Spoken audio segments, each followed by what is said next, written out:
Schools across Michigan are budgeting against themselves. Going into any DPSCD school will show you that students suffer from an unfit learning environment. Even in Cass Tech and Examination High School ranking second in the district and top 200 in the state, classes are getting cut from courses and the school's hygiene is lacking, which can be seen throughout the school, like this stall not having a door for weeks. But cut classes and poorly kept facilities will be the tip of this iceberg if this continues. Because of the poor funding at Cass Tech, the students themselves are deciding to start speaking up about it.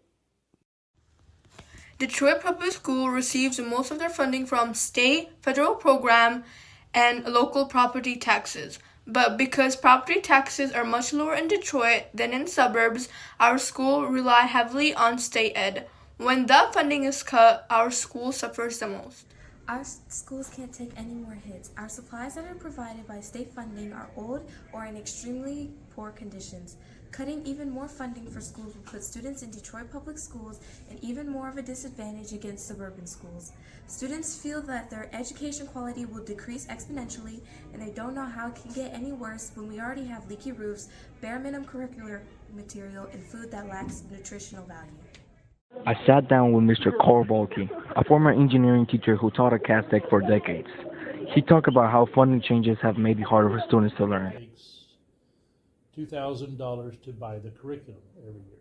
So yeah, if that if it comes down to a school receiving less discretionary funds to spend on things like that, it's at the principal's discretion how he or she is going to spend those funds. And as that pot of money starts to decrease, then it's quite possible that curriculum will also suffer, that you have to purchase or that you have to buy supplies for. This isn't just about leaky roofs or old supplies. It's a cause that keeps the thief and furnace going. This problem hurts the daily learning of students. Imagine trying to learn when there's a leak above you, when there's some roach going around, when you start behind a lot of students, or when you have different classes than a lot of people do. This difference makes it harder for students to get college help, good jobs, and in the end, it stops them from reaching their full potential. When there isn't enough put in our schools, we're not just limiting individual students.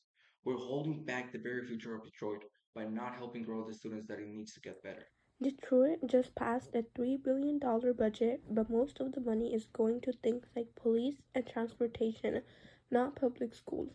Even though some changes were made, education wasn't a top priority.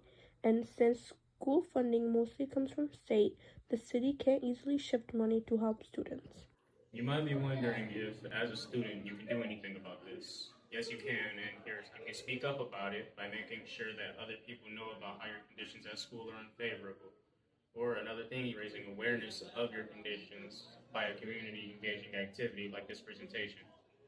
This can help you inform your community about your school's unfavorable conditions and raise awareness so that people can actually help you do things about it.